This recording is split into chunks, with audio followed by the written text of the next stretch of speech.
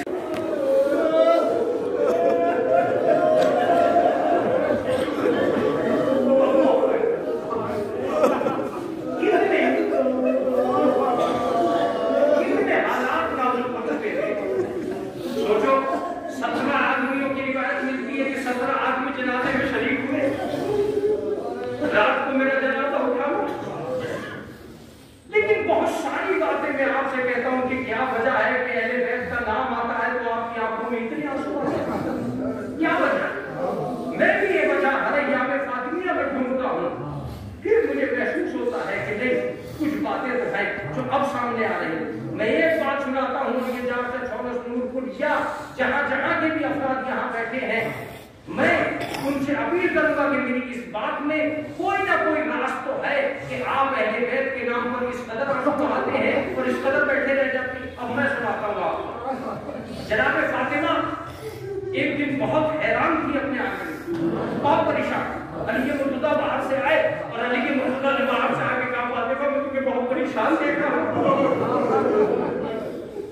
تیاری میرے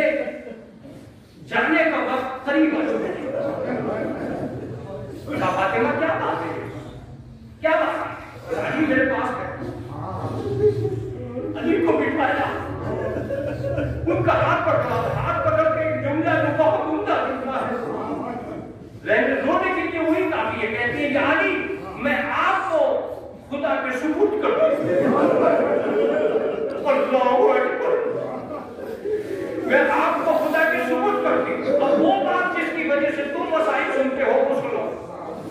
کہتی ہے یا علی ایک کام میرا کرنا. کہا فاطمہ بتاؤ کیا کام کرنا ہے؟ تو صبح قیامت تک آنے والی میری اولاد کو میرا سلام کہنا.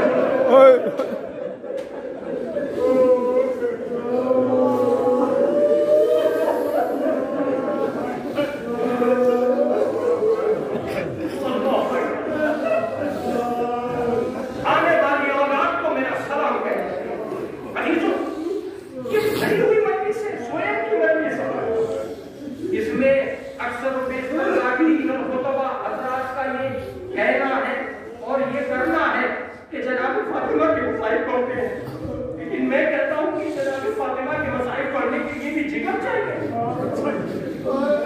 یہ وہ مجمع ہے جو اہل بیت کو اچھی طرح جانتا ہے. میں ان سے کہوں کہ تم نے اہل بیت کے گھرانے میں مشہور بیٹیاں، آخر کتنی مشہور بیٹیاں ہیں جو تاریخ میں شہرت یافتہ کی ہیں؟ 2-4 نام ہی تو ہے. اگر میں صرف نام لے لوں تو تم روتے رہ جاؤ گے. میں نام لیتا ہوں. پہلی بیٹی جو مشہور ہوئی وہ محمد کی بیٹی فاطمہ زہرا. دوسری بیٹی جو مشہور ہوئی وہ علی کی بیٹی زینب کبریٰ ہے. تیسری بیٹی جو مشہور ہوئی وہ حسین کی بیٹی سکینہ بنت حسین ہے. اب سنو، پہلی بیٹی فاطمہ زہرا جو اس قوم سے فدق مانگتی چلی گئی. دوسری بیٹی زینب کبریٰ جو چادر مانگتی چلی گئی. تیسری بیٹی سکینہ بنت حسین جو کھانے تک پانی مانگتی چلی گئی. یہ شیو تھوڑا سا پانی دے لے.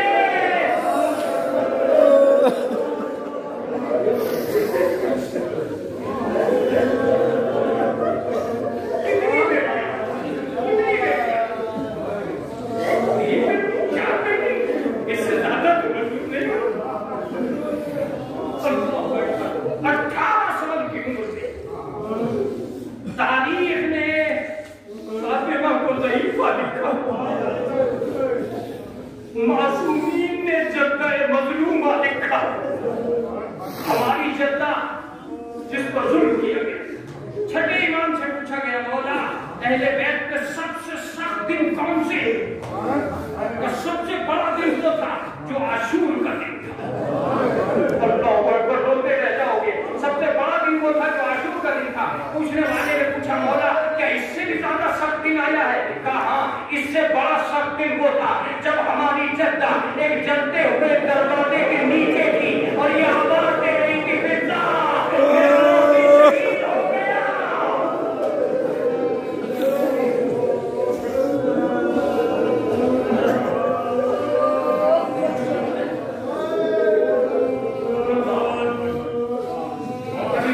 یقیناً مجلس تمام ہو چکی.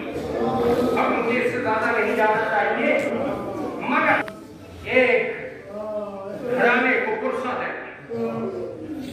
جناب فاطمہ کیجیے، اس لیے غم کیجیے کہ جب حسین کے مسائل ہوتے ہیں تو فاطمہ آتی ہے، اور جب فاطمہ کے مسائل ہوتے ہیں کہیں حسن آتے ہیں کہیں حسین. روایت بتاتی ہے کہ جناب فاطمہ دن بھر کام میں مشغول رہی. فضا نے کہا بی بی میں نے آپ کو ایک وقت میں 2 کام کرتے دیکھے، آج کیا وجہ ہے کہ ایک ہی وقت میں 2 کام انجام دے رہی؟ کہا میرا اس دنیا سے رہنے کا وقت قریب ہے. میں چاہتی ہوں کہ جی بھر کے امور خانہ کو انجام دے دوں. میرے بچوں کو خیال کرے. اس کے بعد جناب فضا سے کہا میری زینب کو بلاؤ. جناب زینب کو بلایا. جناب زینب کو قریب بٹھا کے کہتی ہے کہ زینب اگر کوئی کام ایسا ہو جو میری زندگی میں تیرے سمجھ میں نہ آئے تو میری لاڈلی مجھ سے پوچھ لی. جناب زینب نے کہا سب کچھ سمجھ میں آ گیا. حدیث کیسے سنائی جائے گی، کنیزوں کے ساتھ برتاؤ کیسے ہوگا، امور خانہ کیسے انجام دیے جائیں گے، گھر کیسے سنبھالا جائے گا. لیکن اماں فاطمہ ایک بات جو میری سمجھ میں کبھی نہیں آئی. کہا بیٹا وہ کیا ہے؟ کہا یہ بتا دیجئے کہ آپ راتوں کو جگہ جگہ کر حسین کو پانی کیوں پلاتے ہیں؟ کہا بیٹے یہ میری ممتا کی پیاس ہے. جب سے میں نے سنا ہے کہ میرا بچہ کربلا میں شہید کیا جائے گا میں اٹھا کے پوچھتی ہوں ارے مجھے کہیں پیاس تو نہیں لگی. یہ میری ممتا کی پیاس ہے جو میرے بچوں کے لیے وارد ہے. انا للہ و انا الیہ راجعون. سلام بتدارہ و تسلیما